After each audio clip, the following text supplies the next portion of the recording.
Assalamu alaikum. How are you all? This is Rizwana Mukhtar, lecturer, Department of Physics. Welcome you all to my online revision class.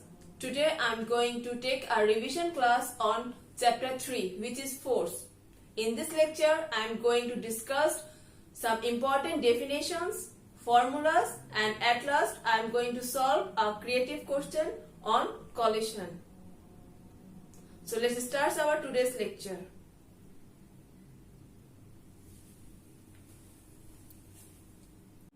Our first topic is inertia. In our day-to-day life, you can experience it very clearly. If an object is at rest position, it wants to be at rest. And if an object in motion, then it wants to continue its position with motion. So what is inertia? Inertia means the tendency or the property of an object to continue its own state is called inertia. Mass of an object is the measure of inertia. The more the mass of an object, the more the inertia of that object. Newton's first law. Newton's first law says that every object will continue in states of rest or of uniform motion in a straight line until an external force applied to it. So from Newton's first law, we get the concept of inertia and the definition of force, because the word force is firstly used in Newton's first law. So what is force? Our next topic is force. So force means the external cause which change or tends to change the state of an object is called force. That means if an object is in rest position, whenever we apply a force or external cause, that will change its position or that will continue the object raised to motion. So that is force.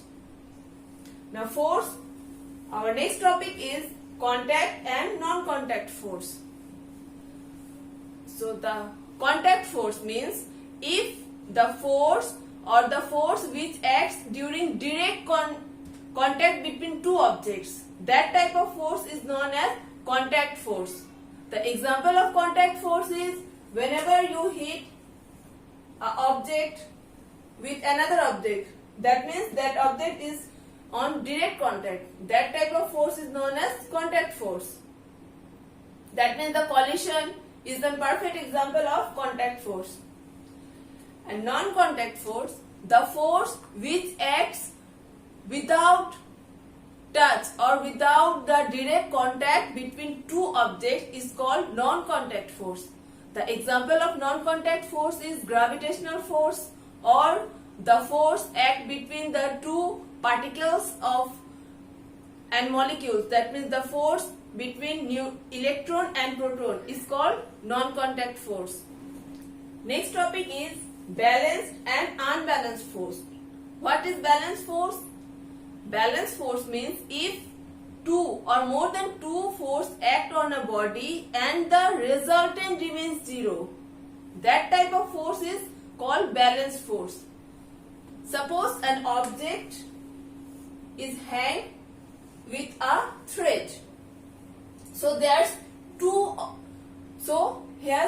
forces act on this object. One is the tension force of that thread which will work vertically upward, and another force which is the force of gravitation which will work vertically downward. So here you can see that this object is in straight line. That means there is no acceleration happen. So this is the example of a balanced force. But if two or more forces act on a body and it doesn't have the zero resultant, that type of force is known as unbalanced force. Suppose if we cut the thread or we start to oscillate this object, that means if the object oscillates, that means it gets acceleration, then that force becomes the unbalanced force. Unit of force. The unit of force is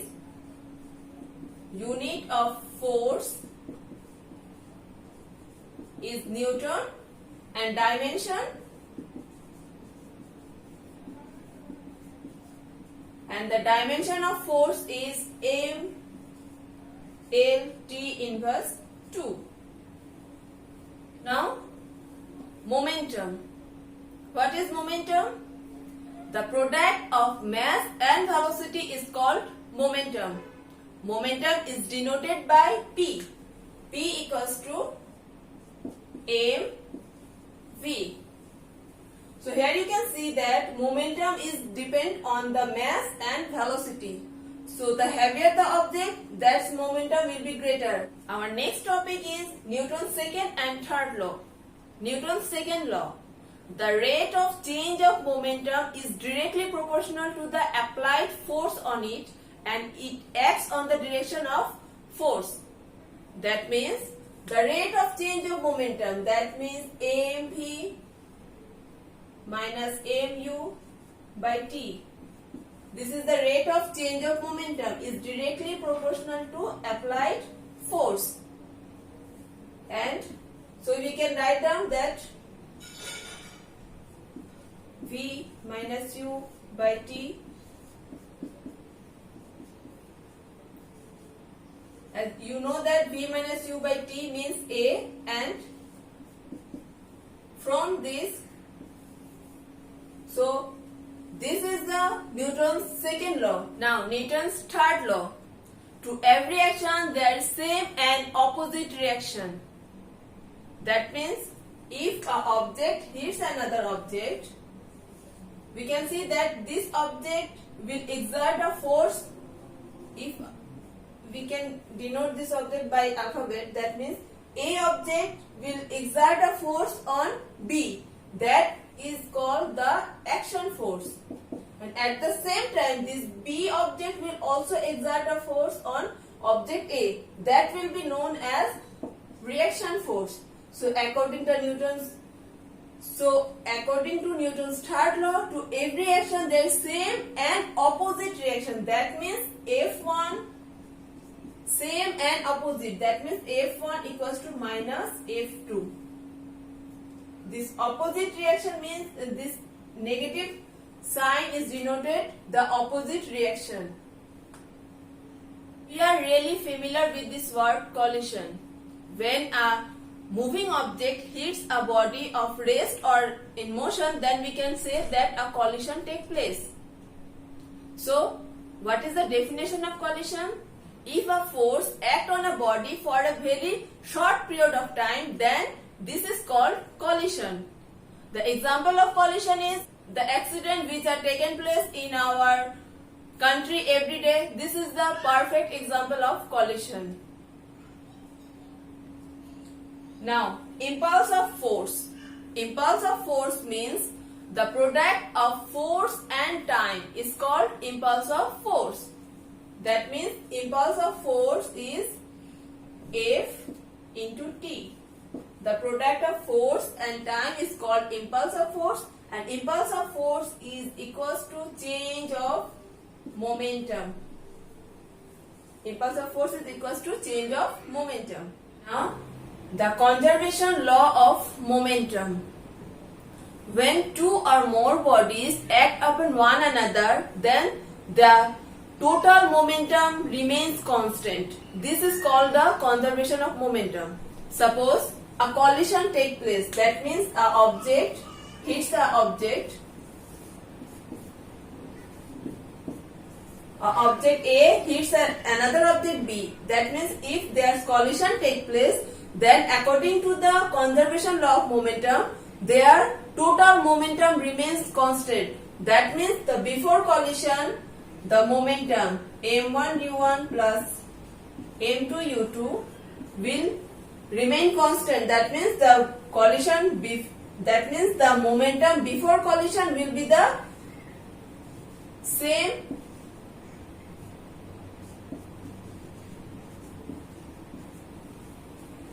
That means the momentum before collision will be the same of momentum after collision. Our last topic is friction. When an object moves over another object or try to move over another object, then a resistive force acts between these two surfaces. This is known as friction. Suppose you are trying to push or pull a object, then there we feel some resistive force act on our when in the direction we are applying the force. This resistive force will known as friction. There are 4 types of friction: sliding friction, fluid friction, static friction, and rolling friction. First, F equals to ma. Second one, F equals to m v minus u by t. Third one, Ft equals to mv minus mu. Whenever you saw that the question is called find out the impulse of force, as you know that impulse of force Ft is called impulse of force, so you can directly use this formula mv minus mu. Now m1 u1 plus m2 u2 equals to m1 v1 plus m2 v2.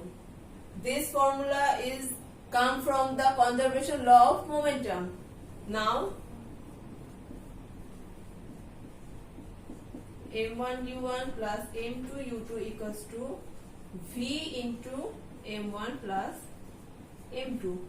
Whenever you see that in the question they ask to find out the combined velocity, that means if after collision if the velocity becomes 1, in that type of math we use this formula. And the last one is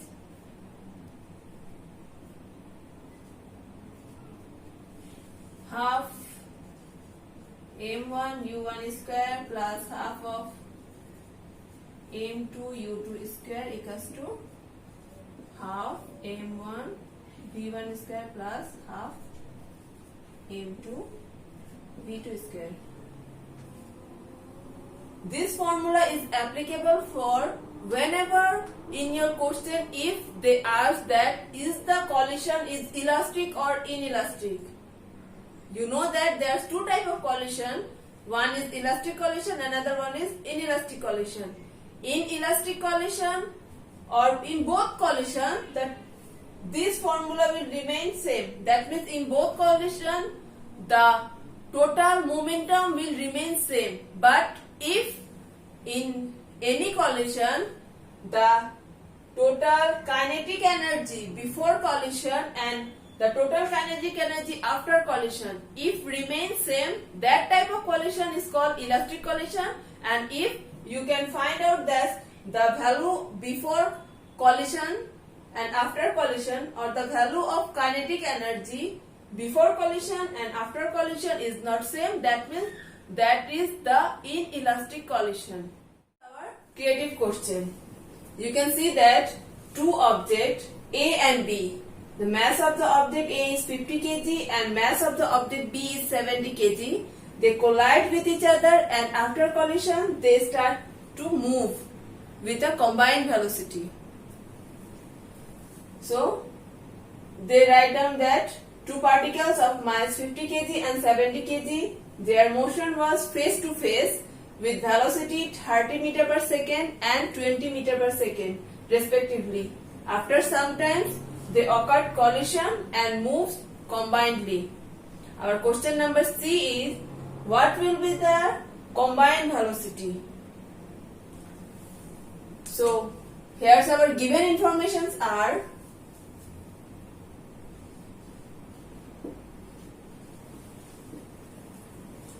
mass of object A equals to object A m1 equals to 50 kg. Mass of object B m2 equals to 70 kg. Now initial velocity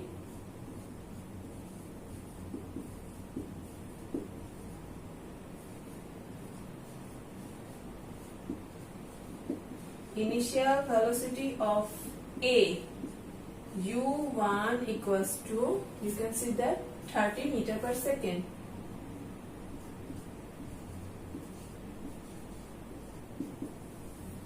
And initial velocity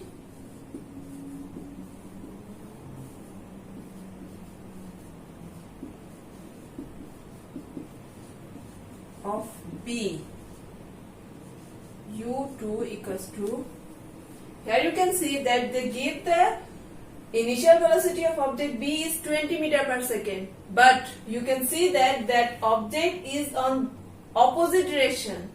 This object is coming from opposite direction. That means you have to write down the initial velocity of object B is minus 20 meter per second.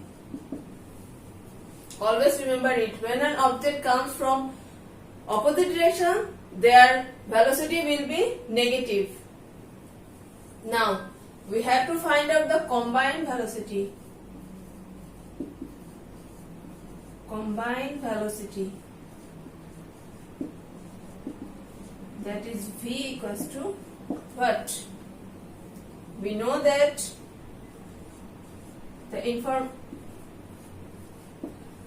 we know the formula for combined velocity is m1 u1 plus m2 u2 equals to v into m1 plus m2. So v equals to m1 u1 plus m2 u2 divided by m1 plus m2.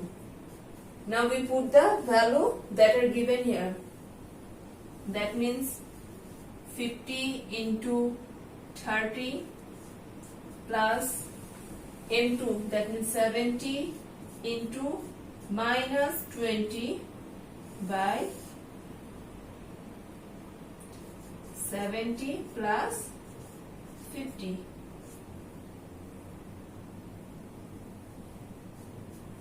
Zero 0.833 meter per second. So this is our combined velocity. Now our question number D is whether the collision is elastic or not. So in that type of question, we have to find out the total kinetic energy before collision and after collision is same or not. If the total kinetic energy remain constant, then we can say that the collision is elastic. And if the total kinetic energy doesn't remain same, that means that type of collision is known as inelastic collision. But in both elastic and non-elastic collision or inelastic collision, the momentum before collision, the total momentum, and after collision, it will remain constant. So in that type of math, we have to just find out the total kinetic energy before collision and after collision. So let us start our math. Here's given informations are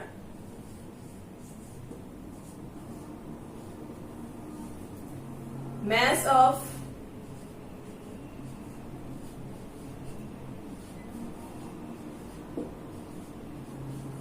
object A, m1 equals to 50 kg, mass of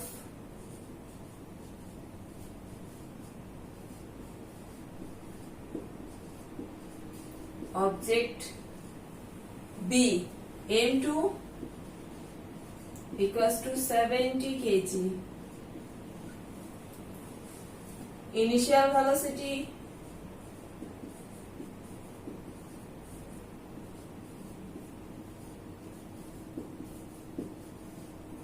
of A u1 equals to 30 meter per second. Now the initial velocity of B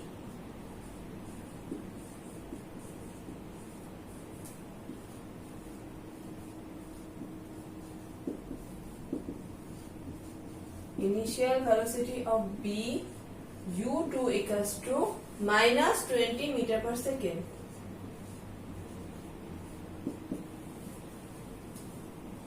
Combined velocity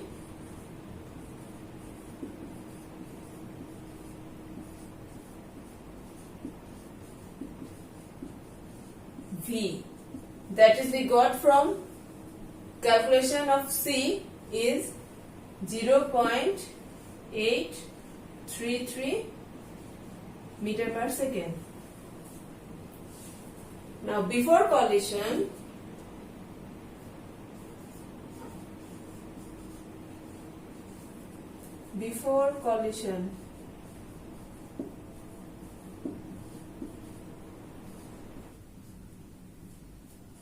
equals to half m1 u1 square plus half m2 u2 square.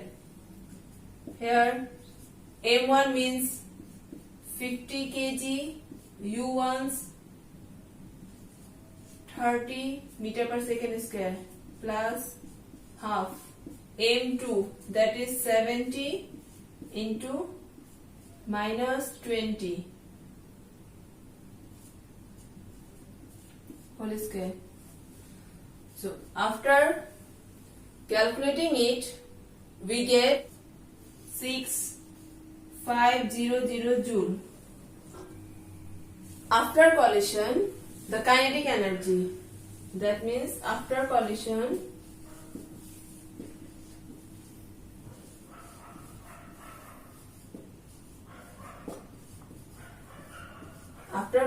the kinetic energy, total kinetic energy E2 equals to half of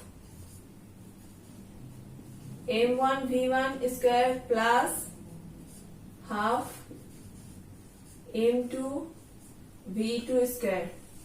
Here you know that this object is moved combinedly, that means the v1 and v2 will be same, that is v1 equals to v2 equals to v. So instead of v1 and v2 we can write down m1 v square plus half m2 v square. Now we can write the equation in this way. Now we are going to put our values. Here you can see that V means 0.833 whole square, M1 is 50 and M2 is 70. So after calculating it, we get 41.633 joule. So here you can see that before collision total kinetic energy is 36500 joule and after collision the total kinetic energy 41.633 joule. So the kinetic energy before collision and after collision is not same. So the collision